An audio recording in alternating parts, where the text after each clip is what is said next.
veterans. And for the last year, I've been working on 2 honors projects that kind of combine both of those majors to create something that looks like studying the military rhetorically and how identity is discursively produced. So what does that mean?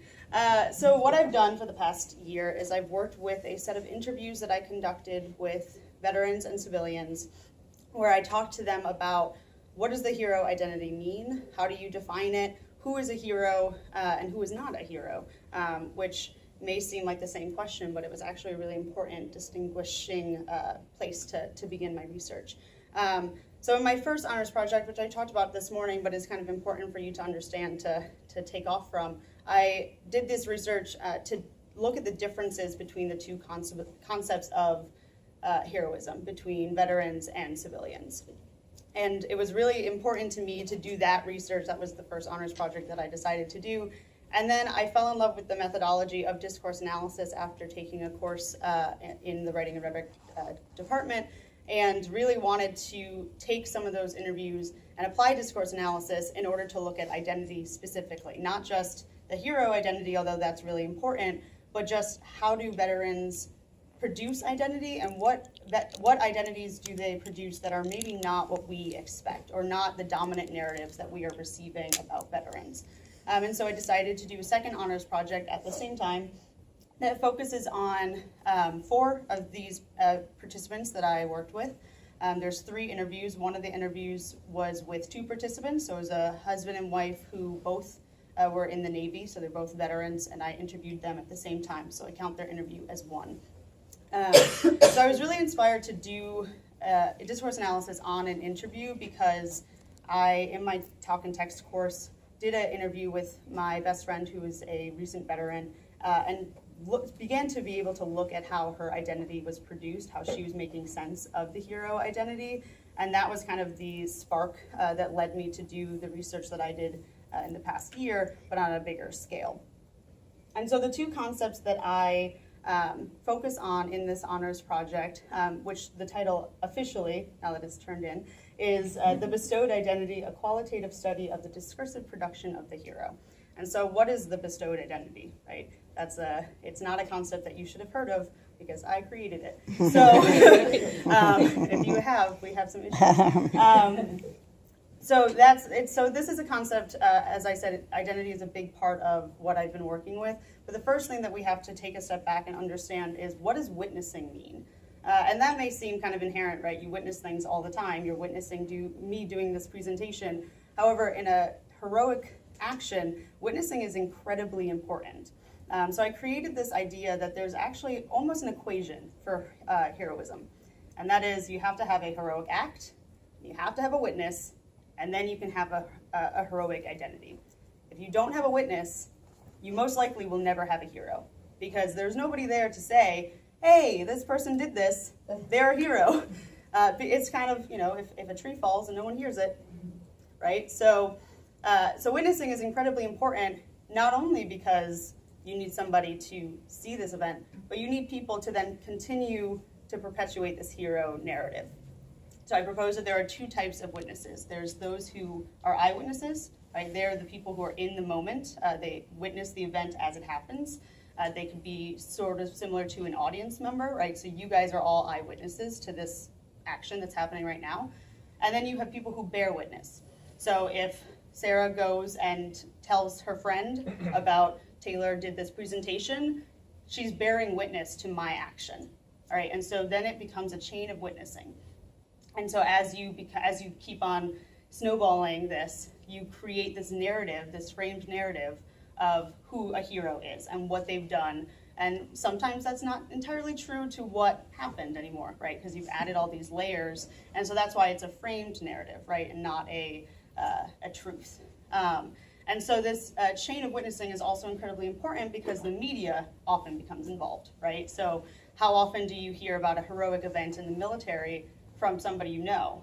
Or do you hear it from, the news or a film or a book or something along those lines? So that's why witnessing is a really important concept that I had to kind of start to tease through, and that my interviewees also start to, they didn't speak to it specifically, but it was definitely a piece that kept on coming up in their mentioning of visual acts. And so then there's this bestowed identity, right? So as I said, Sarah could say, oh, I saw Taylor's her performance, right?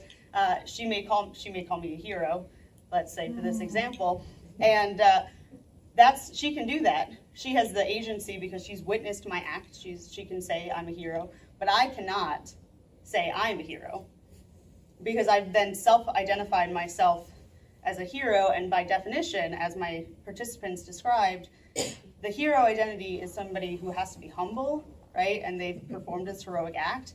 And by self-identifying, by saying, I'm a hero, I did this selfless thing, and well, then now I'm revealing that maybe I had other motivations, right, for performing this act. And so the bestowed identity, as my veteran participants make sense of it, has to be bestowed upon them, right? And so this, right, means all well and good, but like, who cares, right? Well, there are really big implications to this. There are some significant consequences that my participants then start to tease out in my interviews, some of which are having an identity placed upon you that you don't agree with, and they don't. They resist this hero identity because, as the interviewees that I worked with said, they didn't do anything, right? They were like, I just did my service. I just did what I thought was right, but I didn't perform a heroic act. And they're actively resisting, and yet people are putting this hero identity on them. And so we're placing them in this box, right? And nobody wants to be put in a box, right? You want to be able to identify yourself in whatever way you want, right? So by restricting them, we're putting veterans who are already a population that are put in a box, they're put on a pedestal, they're viewed in a very specific way, and we're limiting them even further, right? So that's one of the most significant consequences that I look at. We also see that they have various ways of identifying themselves, and none of them are the hero identity.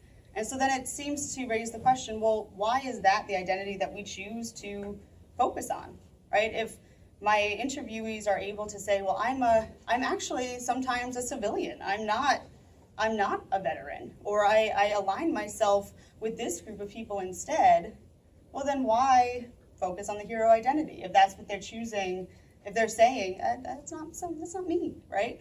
And so by not hearing those things, we're perpetually putting them in this box, right? And so one of the things that I'm really interested in and that I start to work through in this project and hope to continue is the communication skills that have to be improved upon between civilians and veterans.